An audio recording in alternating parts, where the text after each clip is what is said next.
Hi, I'm Nadine Piat and welcome to Healthy You, Healthy Love.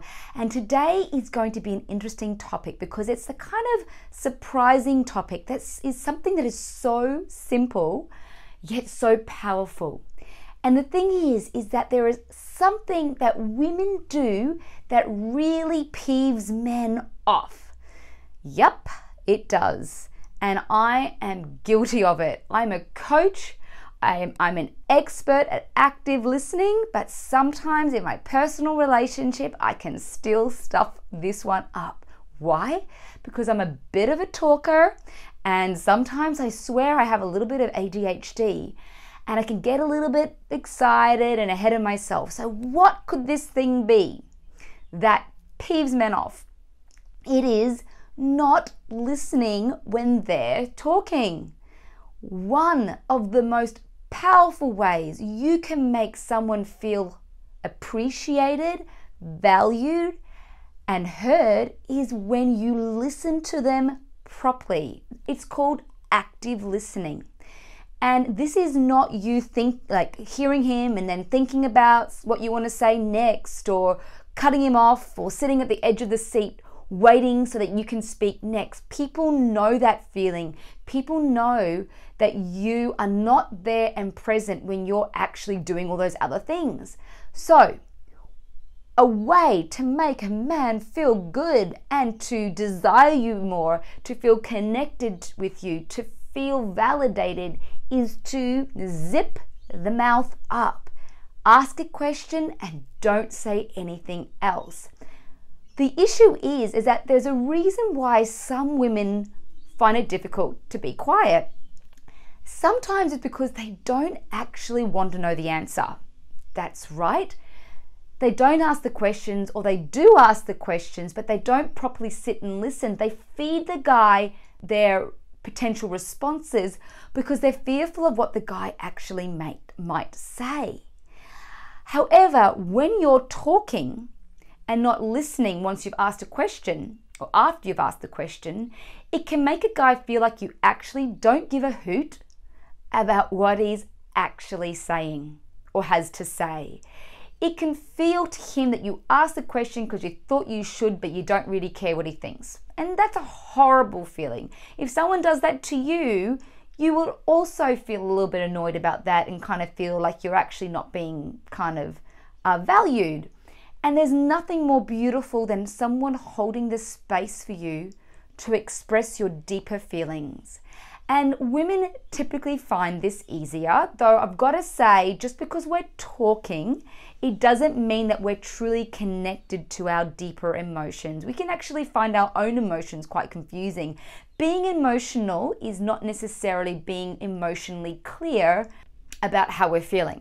However, for a man, because they're not so used to expressing themselves on that deeper level, most men aren't anyway, when you ask them a question, they need the silence to think and to actually find the words to articulate how they're feeling. And when you do that, what you're going to do is you're going to find out so much about him that's so important and often beautiful that you might be surprised at how much giving him this space to talk can add to your relationship, can deepen your relationship, can make him feel closer to you and really love and honor you more because you've honored him and respected his time, his thoughts, and his need to actually think and process. So the next time you want to know how a guy's thinking or feeling about something, and it doesn't have to be about you, it can be about his own life in other ways, how he's feeling about a family member, how he's feeling about something that happened at work, how, yes, he's feeling about you. Just hold the space for him. Be there to connect with him. He will love you for it. So if you don't want to piss your guy off, then don't speak when you probably should be listening. And I'm the first to admit that I also sometimes forget this, and it is incredible what can actually happen when you change this. And this is something that you can do with anyone in your life. Yeah?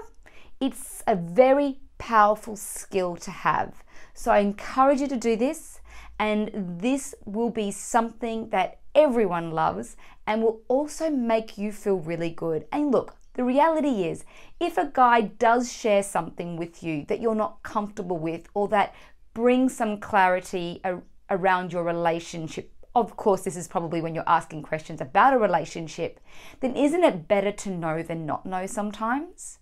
Isn't it better to know whether you're on the same page or you're not? Because I want you to be with a man who wants the same thing as you.